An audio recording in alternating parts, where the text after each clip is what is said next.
अतिशय झटपट होणारी सुकटची चटणीची रेसिपी मी आज तुमच्यासोबत शेअर करते आहे. नक्कीच एकदा या पद्धतीने करून पहा आणि तुम्हीसुद्धा अशीच करता का ते नक्कीच मला व्हिडिओच्या शेवटी सांगा. पहा, मी इथे सगळ्यात आधी सुकट घेतलेली आहे. ही छान अशी निवडून आणि पाखडून घेतलेली आहे. सुकट व्यवस्थित निवडून घ्यायची, त्यामध्ये बऱ्याचदा भरपूर प्रमाणात कचरा असतो. त्यानंतरनं ही छान पाखडूनसुद्धा घ्यायची आणि मग कढईमध्ये भाजायला टाकायची. गॅस अगदी बारीक आहे. बारीक गॅसवरती मी सुकट भाजून घेणार आहे. कमीत कमी 3-1 मिनटं तरी ही सुकट अशी बारीक गॅसवरच भाजून घ्यायची. खूप असा रंग बदलेपर्यंत भाजायची नाही आहे. तिचा असा थोडा खरपूस असा खमंग वास यायला लागला की लगेचच गॅस बंद करायचा आणि संपूर्ण सुकट काढून घ्यायची. पहा, आता ही गरम असतानाच यामध्ये ही सुकट बुडेल इतपत पाणी घालून घ्यायचे. सुकट पूर्णपणे अशी पाण्यामध्ये बुडली पाहिजे अशा पद्धतीने पाणी घालायचं आणि सुकट 5 मिनिटासाठी अशीच भिजत साईडला ठेवून द्यायची. असं केल्यामुळे सुकटची जी चटणी होते ना तयार, ती अशी खायला खूप छान लागते, अशी कोरडी कोरडी जाणवत नाही. आता मी सुकटमध्ये पाणी घालून ही सुकट जरा वेळ साईडला ठेवून दिली. त्याच कढईमध्ये आपल्याला लगेचच तेल घालून घ्यायचे. पहा, मी इथे जवळपास 1.5 पळी इतपत तेल घातलं. तेल तुम्ही तुमच्या आवडीनुसार कमी जास्त करू शकता. आता यामध्ये आपण सगळ्यात आधी बारीक चिरलेला लसूण घालून घेऊया. लसूण घातला की लगेचच यात आपल्याला बारीक चिरलेली हिरवी मिरची घालायची आहे.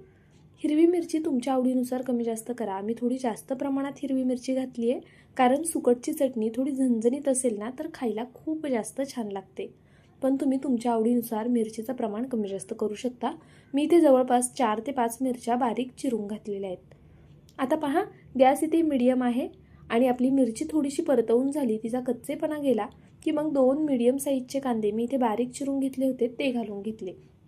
जर तुम्हाला सुकटच्या चटणीमध्ये कांद्याचं प्रमाण जास्त आवडत असेल आणि सुकटचं कमी आवडत असेल तर तुम्ही कांदा जास्त प्रमाणात घालू शकता. मला इथे दोन्ही समप्रमाणात आवडतात, त्यामुळे मी इथे 2च कांद्यांचा वापर केला आहे. आता कांदा हलकासा मऊ झाला की लगेचच यामध्ये टोमॅटो ॲड करायचा आणि मीडियम फ्लेमवरती कांदा टोमॅटो एकत्रित छान असे परतवून घ्यायचे. कांदा टोमॅटो छान असा शिजवून घ्यायचा आहे आपल्याला आणि तो लवकर शिजावा यासाठी मी यामध्ये थोडंसं मीठ घातलेलं आहे. मीठ घातल्यामुळे टोमॅटो लवकर मऊ व्हायला मदत होते.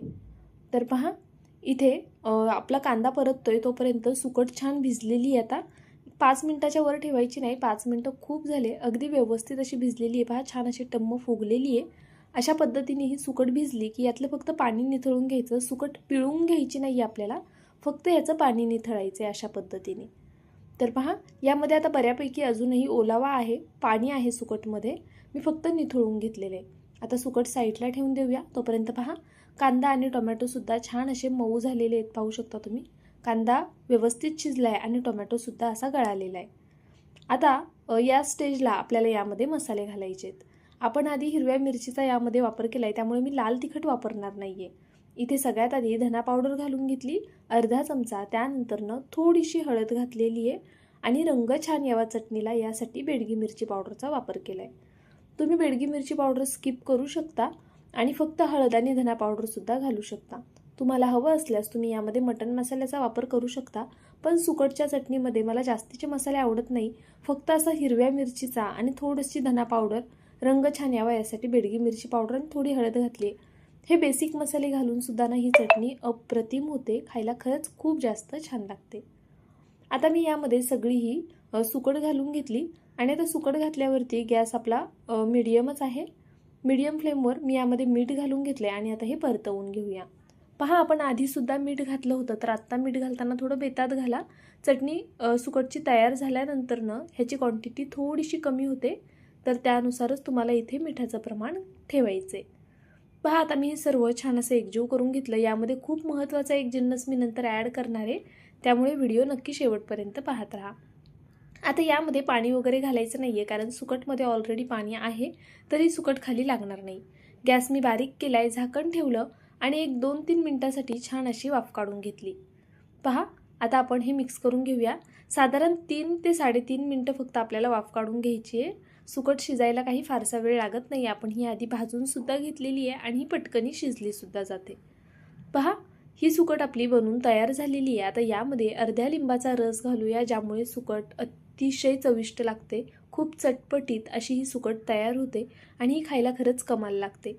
लिंबू घातला की लगेचच कोथिंबीर घालायची, गॅस बंद करायचा आणि हे सर्व छान असं एकजीव करून घ्यायचं. यापूर्वी कधी तुम्ही लिंबू घालून सुकट केली आहे का? मला कमेंट करून नक्कीच कळवा. या पद्धतीने सुकट करून पहा, तुम्हाला सगळ्यांना खूप आवडेल. व्हिडिओ आवडला असेल तर लाईक करा, शेअर करायला विसरू नका. सबस्क्राईब केलं नसेल तर सबस्क्राईबसुद्धा करा आणि कमेंट करून नक्कीच सांगा तुम्हाला ही रेसिपी कशी वाटली. उद्या पुन्हा भेटूया, तोपर्यंत बाय.